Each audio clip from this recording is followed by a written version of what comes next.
xoolaat ko ci biir ak ci biti gis ni nañu yore réew mi bon na ba fu bon yem te ñi ngi jaay réew mi ñi ngi lottal sénégalais yi ñi ngi jalgati lépp loo xam ne mooy lu war a defar réew ci koom ci démocratie ci jikko ci leneen ak leneen loolu ñu dugal ci politique ñun ñu saxal loolu suñu digganteeg askan wi li ci xeex depuis defe naa léegi juróom benni at ak lu tegal tuuti bariwul gëmoon nañ ni am na lu bari ci askan wi ñoo xam ne xam nañ ni ñuy wax ñun mooy lan te seen yaakaar it ñu ngi koy wéer ci ñun ci lu war a soppi réew mi ci coppi ci doxalin gu rafet waaye suñu xel mënuñu woon may ni egsi na fii kon ñuy sant yàlla di gërëm askan wi mu it benn jàngat bu rëy buñ ci war a am classe politique bi yépp mooy Sénégal kenn nelawatul ndax ñun joxuñu askan wi ay millions amuñu ko musuñu dem fenn ba séddale fa xaalis sexaluñu kenn lem jëluñu fetal teg ci bopp nit ñi suñu kàddu lañu yor jàkkaarloog askan wi wax ak ñoom wax boo xam ne lu ñuy jëlee suñu dënn la lu ñuy jëlee suñu xol la loo xam ne buñ koy wax dañoo gëm ni lii mooy dëgg ñun mosuñoo jàkkaarloog askan wi di def li tubaab di wax démagogie mooy di wax loo xam ne gëmoo ko pour nërmal xel yi pour rek am voix loolu moo jur lii kon lan lañ ci war a jàngat mooy képp kuy homme politique na nga xam ne askan wi nelawatul boo foogee ni jël milliardu réew mi dem feesal say kaar jox nit ñi xaalis dajal leen ci ay mbooloo moo tax nga nekk ci xolu nit ñi ndax nga sa bopp Sénégalais léegi dañoo bëgg leader politique boo xam ne dañuy dëggu di wax ak ñoom dëgg leen wax luy jëriñ ci réew mi wax leen luy yàq réew mi ba pare won leen ni ñoom ñu jub lañu ñu bëgg réew mi lañu loolu rek la Sénégalais yi soxla donc loolu di benn jàngatit bu am solo ñuy gërëm askanu Sénégal bu baax a baax a baax geneen jàngat gi mooy nit Sénégalais yi dafa am ay bataaxal yu am doole yoo xam ne yónnee nañ ñu ko ñun ni ñu nekk ci géopolitique bi mooy Sénégalais yi dañoo bëgg coppite te bii pas bëgguñu alternance parce que am nañu ñaari alternance mooy changer ki fi nekkoon moo tax ñu bëri dañ naan Sénégalais yi duñu fal dañuy folli Sénégalais yi léegi dañoo bëgg fal dañoo bëgg la ñuy soppi du doon rek nit bi jiite waaye doxalin bi li ñuy wax ñun système ba léegi xale yu ndaw yi sax fu ma romb ñu ne ma Sonko système ni ñuy doxalee la Sénégalais ne d'accord ñu si dañoo bëgg loolu soppeeku Sénégalais bëggatuñu njiitu réew goo xam ne gannaaw bu ñu la jiitalee jël jumtukaayu réew mi yépp teg sa loxo muy administration muy budget bi xaalis kopparu réew mi muy administration bi muy diplomatie bi ba ci sax mun nañu wax ci benn fànn justice ak ñoom seen nga jël yooyu yépp nag di ko wëlbati di ko utiliser jëriñoo ko pour lu war a mun a soppi nekkinu Sénégalais yi ba ndaw ñi am liggéey ba ndóol mi wàññeeku ci réew mi wala mu jóge fi ba njàng mi baax ba nit ñi di daw ci tali yu baax ba nit ñi faju suñu feebaree ak yeneen mbay mi dox càmm gi dox yeneen ak yeneen transport public bi yépp waaye moyen yooyu ñu la jox nga jël ko bàyyi loolu yépp ndax Sénégal ñëpp xam nañu loolu yépp dara doxu ci nga jël moyen yooyu di ko utiliser naan bëgguma am adversaire loolu Sénégal yi nee nañ bëggatuñu loolu ndax Sénégal réew mu mag la démocratie bu mag la ba ñuy door di wote ba ñuy door di am compétition électorale boobu amaguñu indépendance ndax jamono ñoom ngalandoog ñoom seen amaguñu woon indépendance kon duñu toog tey ba 21e siècle benn nit ñëw taxaw ne dootuma am opposition je vais réduire l'opposition à sa plus simple expression mooy damay faagagal opposition loolu Sénégalais yi nanguwuñu ko parce que réew mu dox ba amatul opposition rek mooy réew moom ci guute lay dëkk mooy kenn fii buur mooy bumi te lu mu def ñëpp ne gongo parce que ku ne déedéet mu duma la Sénégalais yi nee nañu bëggatuñu loolu kuñ fi mu mun a falati nag da nga xam ne Sénégal li ñuy xaar ci yow mooy nga liggéey jël sa àdduna yëpp def ko liggéey bàyyi politique bi bañ a sax nekk chef de parti bañ a xalaat ay deuxième mandat yu demee noonu déedéet parce que ku ñu fal nga nekk nga toog salaamaaleykum rek sa xel yëpp a ngi ci deuxième mandat ñëw mbuxum élection yi bañ jox la deuxième mandat sa xel yëpp nekk ci troisième mandat kooku doo liggéey yaa ngi jël sa temps yëpp teg ko ci xeex nooy xeex ak adversaire yi c'est des Sénégalais li ñu bëgg mooy ku ñu fal nga nekk au-dessus de la mêlée mooy nga da ngay nekk ndey ji Cheikh nekk ci kaw nga xam ne lii ñu la dénkuñu la ko pour mu féete ci Massamba wala mu nekk contre Mademba waaye dañ la ko Sénégal yépp a ko bokk 16 millions de Sénégalais liggéey la ñu xaar ci yow loolu it di bataaxal bu am solo boo xam ne Sénégalais yi yónnee nañ ñu ko ñun nag ñu jàpp ni ci biir bataaxal yooyu nga xam ne ay misaal la ci Sénégal ci politiciens yëpp ñun dañ ci am loo xam ne ñun la mooy comme ñun ñooy ndeyu mbill gi Sénégalais dañu ne am nañu yaakaar ci yéen bëgg nañ leen ngir seen discours ak seen comportement du jëmm Ousmane Sonko moo am solo jëmm Ousmane Sonko amul benn solo benn nit la rek comme yeneen nit yi gënuloo leen jàng ëpploo leen xam-xam gënuloo leen judd du bet lenn ci loolu waaye li ñu yaakaar ci ñun ci taxawaay ak ci gis-gis ak ci discours moo tax ñu am yaakaar googu ci ñun ñu leen di tontu ni bu soobee yàlla yaakaar googu du mu sa tas bu soobee yàlla soppite gi ñu bëgg ci Sénégal pour suñuy doom ak suñuy sët suñu bakkan gii lañ ci teg ndax sénégalais du ñu gën a gore donc loolu di ay jàngat yu bëri yoo xam ne jàngat nga ci mbir mi. mu am loo xamante ne am na fi yaa ngi wax ne di ngeen ci teg seen bakkan ngir Sénégal mën a soppeeku waaye mu am ñoo xamante ne ci coow li dañ ci ñàkk seen bakkan amaana am na loolu lu mu def ci yow ban jàngat nga ci am. di leen jaale d'abord seeni mbokk di leen di ko jaale suñu bopp it ndax ñi ñàkk seen bakkan li ci ëpp bokk defe naa ci suñu njaboot la ñu bokk ci suñu njaboot ci politique xamoon ni lañu àpp bu àpp boobu jeexee kenn mënul tee bakkan boobu wuy ji boromam kon ñu jàpp ni lii ci loolu la bokkoon waaye noonu mu ko defee it noonu la yàlla suñu borom ne ki nga xam ne def na ñaawteef jóg boom doomu jàmbur kooku dafa am luñ ko war a teg ci ay daan bu dee tey ko sax am na luñ ko war a teg ci ay daan mooy war na joxe ndàmpaay gannaaw bu mu waxtaanee waa këram bu ne nag moo ko tey xam nga li ci diine wax waaye xam nga li ci suñu loi yi wax tamit ba tax comme dañoo nekk dëkk boo xam ne nag dañu am ay loi moo tax ñu ne duñ ko bàyyi noonu parce que ñi def lii ñaawteef bi dañ koo yàgg def ñaata nit lañ fi boom muy fii ci biir université yi muy ci manifestation yi doon am 2011 wala yeneen ak yeneen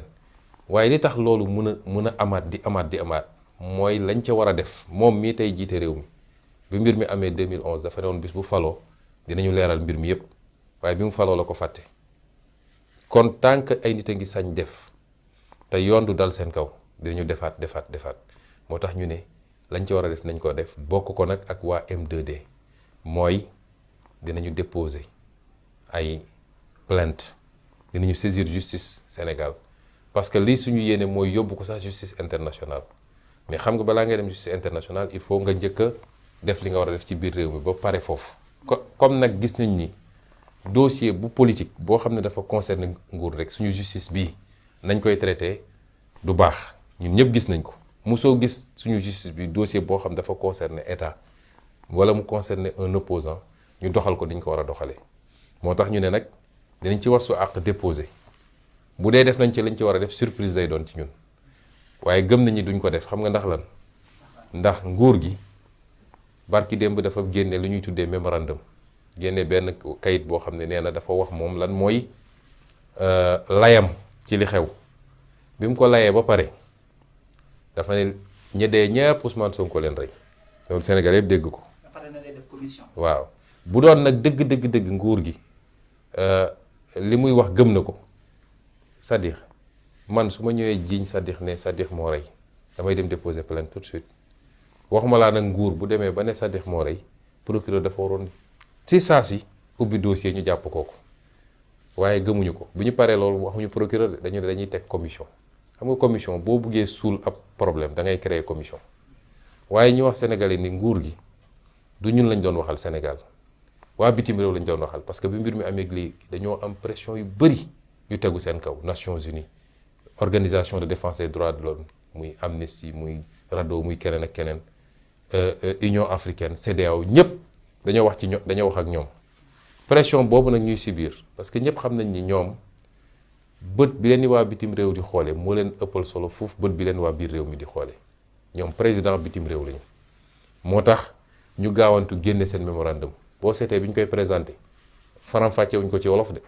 dañ ko wax ci français rek dem seen yoon bu ñu paree yónnee ko ci ambassade yi yónnee ko donc ñoom waxuñoo ak sénégalais yi waaye bi ñu paree dañ ne dañuy taxawal commission loolu bitim réew la ñuy waxal ñun nag ñu ne leen bu soobee yàlla ci fan yi di ñëw M2D dinañu présenter sénégalais yi suñu mémorandum ndax ñoom dañoo mel ni sénégalais yi fekkewuñu mbir mi fii li ñuy wax dafa mel ni Gambie la amee wala Ghana wala feneen ñoom ñu ñëw di ñu ko nettali ñu leen nag dañu andi suñu mémorandum am na équipe bu koy bind fi mu toll nii ci waa M2D buñ ko paree dañ ko présenter sénégalais yi envoyé ko ci àdduna bi yëpp waaye duñu yem ci loolu M2D dina déposer plainte am parce que ñun on est conséquent bu ñu nee nguur gi mooy responsable ak ay samba booyam ay milisam dañuy déposer plainte ci tribunal daal di continuer suivre affaire bi loolu lu ñu war la tam suñ digganteeg ñi fi jóge waaye lu ñu war la it suñ pour ëllëg ba kuy defati balaa ngay jël gànnaay di tiire ci nit boo xam ne dafa manifester kese te yorul gànnaay yorul dara su bëree ba bëri ab xeer la yor di nga xoolaat bu baax kon lu métti la ñu ngi koy méttitlu di ko massawu Sénégal yëpp di ko massawu seeni mbokk waaye di wax ni xeex bi it yemul foofu bu soobee yàlla day yàgg rek tey lay doon wala ëllëg waaye day yàgg rek waaye mbir mi dinañ ko leeral ba mu leer nañ te ñi seen loxo taq yëpp dinañu layoo ak yoon bu soobee yàlla. ñu gis ab kuréel judd ci muy M2D am nu mu taxawee kuréel boobu est-ce que mën nga ci ñëwaat. waaw M2D dafa di kuréel gu am solo parce que M2D mouvement pour la défense de la démocratie la mooy kuréel goo xam ne saytu suñu démocratie rawatina nag liy jëm ci àq ak yelleef moo ko tax a jóg. dama wax léegi ni Sénégal dañoo am aada gu yàgg cosaan gu yàgg ci wàllu àq ak yelleef suñ toogee ba 21e siècle ñu am li yées ci li ñu mus a am ci président fépp foo laal lajj na fa waaye su bàyyi woon sax nit ñi ak seen àq ak seen yelleef tële na ci wàllu koom-koom tële na ci wàllu diplomatie tële na ci wàllu utal nit ñi xëy tële na ci paj mi tële na fépp Sénégal yi di ko muñ waaye bu yemoon ci loolu ba léegi ñu ne nañ ko muñ rek ba mu jeex ñu jëlee ko fi waaye tey mu weesu loolu nag ne léegi comme tële naa fu ne te yaakaaratuma ci sama bilan sama mën-mën ak sama jëfin pour mën a toog fii waaye il faut ma terroriser ñëpp il faut ma xëbal ñëpp xoqatal ñëpp ba kenn dootul sañ a wax nanguwuma xam nga li xew barki démb ci jàmbaar jooju jigéen jooju bokk ci Fatou Ndiaye la tudd bokk ci Fouta Tampi nga xam ne ñu ngi koy xoqatal parce que nee na d'accorduma te ñoom nag li gën a neex mooy léegi ku ci sa koor métti sax di nga ne Sonko tax koor gi métti ci man ndax nee nañu man ndaw soosu mosuma koo gis su ma ko mënoon gis ko ndax jàmbaar la te ñoo bokk xeex bi waaye gis nga taxaw na ne d'accorduma rek ñu koy yónnee ay message di ko menacer naan ko dinañ la rey dinañ la duma loolu mooy woon projet Macky Sall mooy gannaaw fexe ba du am opposant te loolu mënul nekk day nax boppam waaye beneen projet bi mooy fexe ba xoqatal sénégalais yi gis nga c'est-à-dire sénégalais yi ci juróom ñetti at yi ñu weesu sénégalais yi koo ci gis dafa ragal dafa tiit koo ci dajal commencé waa ji dafa soxor waa ji day dóore waa ji dafay tëjaate waa ji koo fi woo téléphone mu ne la raccrocher dañuy déglu téléphone yi loolu ba kañ Sénégal ak fi ñu jaaree ba egsi fii benn waaye ñëw toog rek ne tey ma def fi terreur boo xam ne kenn dootul nooyi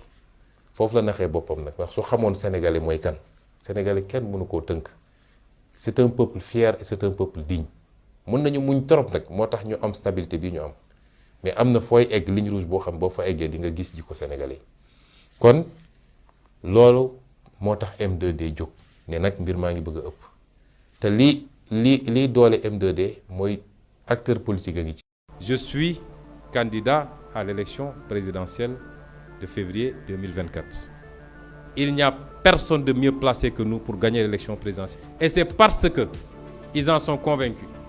qu'ils ont décidé de mettre un frein à ce projet. Quand je dis il faut comprendre qu'il s'agit de Macky Sall et son régime, mais il faut comprendre également que c'est la France. Ousmane Sonko, c'est l'histoire d'un haut fonctionnaire de l'administration fiscale devenu opposant numéro 1 au Sénégal. Il naît en 1974 à Thiès, l'une des grandes villes sénégalaises, à 70 km de Dakar,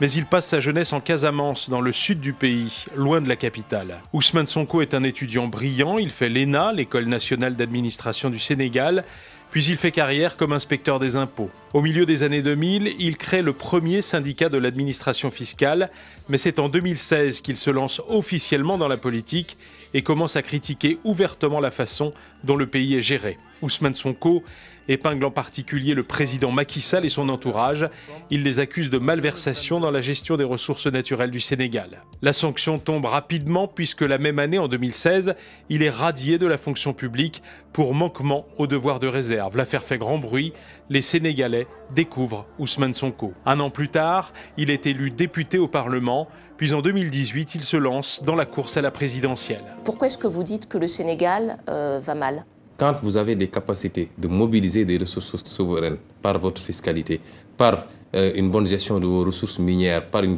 bonne gestion de vos ressources halieutiques, et que vous compromettez justement ces ressources souveraines, que vous signez de mauvais contrats qui profitent beaucoup plus à des intérêts étrangers, à ces multinationales qu'au Sénégal, vous êtes obligé après de vous rabattre sur la dette et vous êtes dans un cycle vicieux. À la présidentielle de 2019, Macky Sall est réélu. Ousmane Sonko, lui, arrive en 3e position, mais son discours a fait mouche contre les élites et contre la corruption, contre le franc CFA, très critique à l'égard de la France. Les jeunes Sénégalais l'adorent. Mais en février 2021, coup de massue, il est accusé de viol et menace de mort par l'employé d'un salon de massage de Dakar. Quelques jours plus tard, l'immunité parlementaire d'Ousmane Sonko est levée. Il est convoqué par la justice. Pour ses partisans, aucun doute, c'est un complot politique. Nous n'accepterons pas aujourd'hui qu'il soit bâillonné, qu'il soit intimidé, qu'il soit persécuté ou bien mis en prison. La capitale s'embrase, il y aura au moins 14 morts. Par la suite, à chaque étape du parcours judiciaire d'Ousmane Sonko, Dakar est le théâtre de manifestations et d'affrontements. Ce sont des gens qui sont antidémocratiques, qui n'aiment pas la République. À chaque fois que vous leur opposez un débat public, ils insultent. Quand vous leur imposez une élection, ils ne veulent pas des urnes, ils veulent toujours la violence. Malgré tout, en 2022, il est élu maire de Ziguinchor, la capitale de la Casamance, puis il annonce sa candidature à la présidentielle de 2024, présidentielle à laquelle Macky Sall n'exclut pas non plus d'être candidat pour un 3e mandat qui fait débat.